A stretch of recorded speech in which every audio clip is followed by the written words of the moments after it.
అబ్బా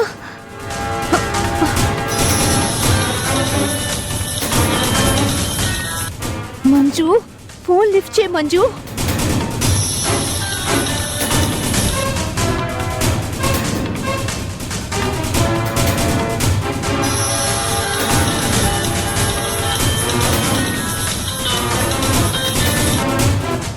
hello hello hello Manju, Manju ఎక్కడున్నావు? అక్క, నేను హాసినిని.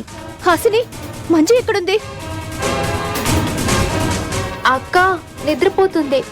నిద్రపోతుందా? ముందు అర్జెంటుగా తనని నిద్ర లేపు. తనతో నేను ఇప్పుడు అర్జెంటుగా మాట్లాడాలి. ఏమైందక్క అంత కంగారు పడుతున్నావు? మాజీ ఎమ్మెల్యే సావంత్ గారు హాస్పిటల్లోనే చనిపోయారు. ఈ విషయం ఎలాగైనా మంజుకు చెప్పాలి. ఫస్ట్ తనకి ఫోన్ ఇవ్వు. అక్క, తను నైట్ అంతా డ్యూటీ చేసింది కదా, పాపం పడుకోనివ్వక్క. తను లేవగానే ఫోన్ చేపిస్తాను. హాసిని, అది కాదు. అక్క ప్లీజ్.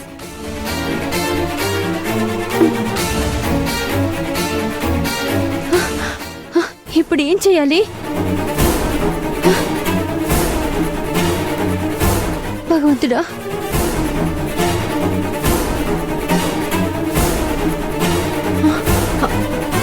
మంజు ఉన్నప్పుడే ఇదంతా జరిగిందని చెప్పాలి.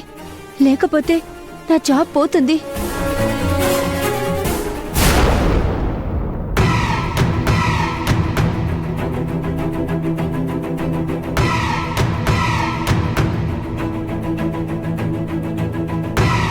మంజు ఉందా ఇంట్లో? ఉందొదినా. మరి నీకు వంట పనుల సహాయం చేయడానికి ఎందుకు రాలేదు? వదిన అంటే అది తను డబుల్ డ్యూటీ చేసింది కదా వదిన, అలసిపోయి నిద్రపోతుంది.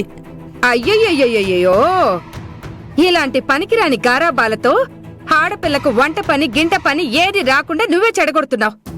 ఇలాంటి విచిత్రమైన అలవాట్లను నీ దగ్గర ఉంచేసుకో, నా దగ్గరకు రానిక్కో. ఒక్కసారి నా కొడుకుతో నీ కూతురు పెళ్ళైందనుకో, ఇలాంటి పనికిరాని గారాబాలు అస్సలు పడనీయను. వెంటనే వెళ్ళి దాన్ని నిద్రలేపు. ఎందుకు వదిన అలా మాట్లాడుతున్నారు? తన్ని పడుకోనివ్వండి, నేను పనిచేస్తున్నాను కదా. నువ్విలా నా మాట వినవు. ఉండు, నేనే వెళ్ళి దాన్ని నిద్రలేపుతాను. వదిన వదిన వదిన, నా మాట వినండి వదిన. ఏ మంజు, ఏ మంజు, లెగవే. నిన్నేనే. పొసి మంజు, లెగవే. నిన్నెలా కాదే, లేపి కూర్చోపెడతాను. ఏ మంజు, మంజు లెగు, లెగు, లే. నిన్ను వదిలిపెట్టను. వదలను. మంజు, మాజీ ఎమ్మెల్యే మీద దాడి చేస్తావా? బేడీలు వేస్తాను. చేస్తున్నావే? ఈ రోజు నువ్వు నా చేతుల్లో అయిపోయావు. అయిపోయావు. నిన్ను వదిలిపెట్టను. మమ్మీ, నన్ను కదరా దానిలాగు. నిన్ను వదిలే ప్రసక్తే లేదు. మంజు, మంజు మంజు వదలు. ఏమైంది? మంజు వదలు. మంజు ఏమైంది? వదలు.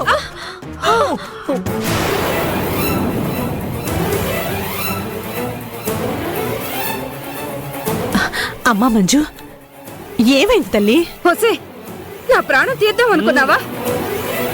పిచ్చి పట్టిందా నీకు? సారీ అత్తయ్య, నిద్ర పట్టింది. నిద్రలో అలా చేశాను. నిద్ర లేదు, ఏమీ లేదు. నీ గురించి నాకు తెలియదు అనుకుంటున్నావా? నువ్వేమంత అమాయకురాలివి కాదు. లేచి ఇంటి పనులు చేయి. లెగు, రా. ఏ పని చేయకుండా హాయిగా పడుకుంటావా? నీ పని ఇట్లా కాదే, చెప్తాను. లే. వదినా, ఏమనుకోదినా? రావే, లెగు. వదినా, నేను చెప్పేది వినండి. వదినా, వదినా, వదినా ఆగండి. అత్తయ్య ఆగండి. వదినా, ఒకసారి నేను చెప్పేది వినండి వదినా. అన్నపూర్ణ, ఇది నాకు కాబోయే కోడలు. దీనికి పనులు ఎలా నేర్పాలో నాకు బాగా తెలుసు. ముందు నువ్వు వంటగదిలో నుండి బయటికి నడు. బయటికి నడవమని చెప్పానా? నేను ఇక్కడే ఉంటాను, నువ్వు వంట చెయ్యి. చూస్తూనే ఉంటాను. వదినా, అన్నపూర్ణ, నేను నీకే చెప్పేది. మర్యాదగా ఈ వంట రూమ్ లో నుండి బయటికెళ్ళు. ఇక్కడ చూసుకోవడానికి నేనున్నాను. ఇదెలా వంట చేయదో నేను చూస్తాను. నువ్వెళ్ళు.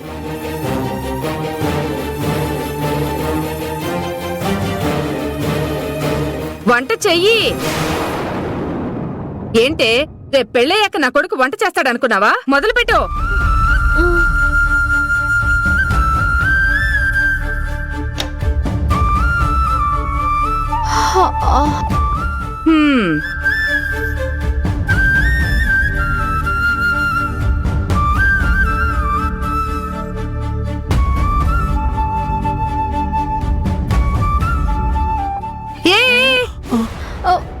గిన్నెలో పొయ్యాలి, స్టవ్ మీద కాదు.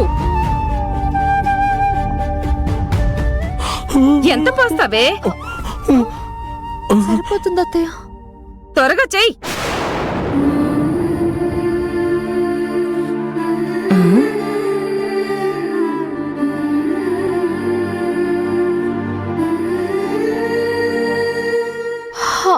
హే మెంటల్, ఏం చేస్తున్నావే?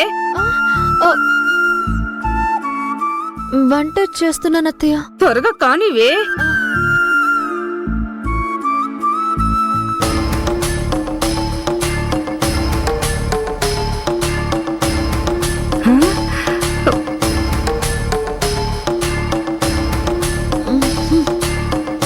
ఈ వంటను మనుషులు ఎవరైనా తింటారా? ఏమో డౌటే.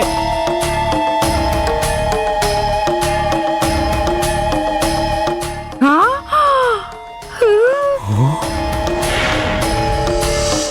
బియ్యం కూరలో ఎందుకేస్తుందిరా? పైగా ఏరకుండా అలా పోసేసింది. రే, దీని చేతి వంట వైకుంఠ ఎత్రేరా. ఏ మంజు, ఏం చేస్తున్నా? వంట చేస్తున్నాను అత్తయ్య.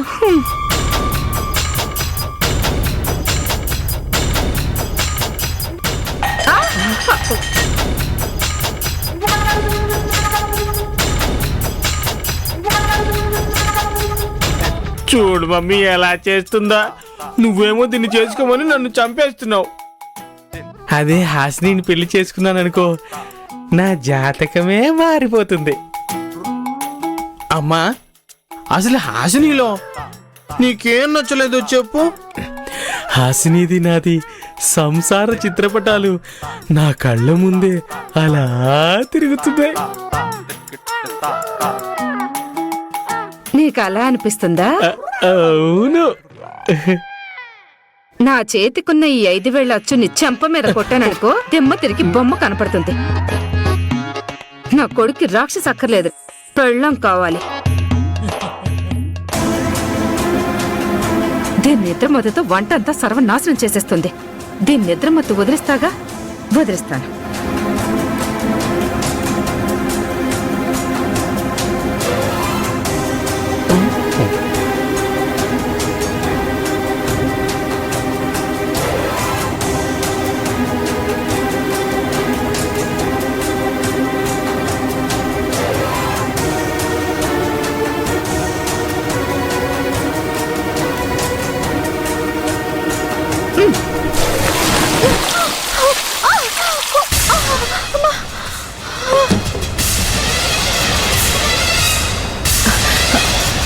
మంజు, ఏమైందమ్మా? ఏమైందా? ఇప్పుడు దీనికి నిద్రమత్తు తీరింది. పనులు చేయకుండా మళ్ళీ పరుపెక్కావనుకో, ప్రతిసారి ఇలానే నిద్రలేపుతాను. వదినా, ఏం చేస్తున్నారు మీరు? తను మీ అమ్మాయి లాంటిదే కదా. అమ్మాయి కాదు, నా కాబోయే కోడలిది.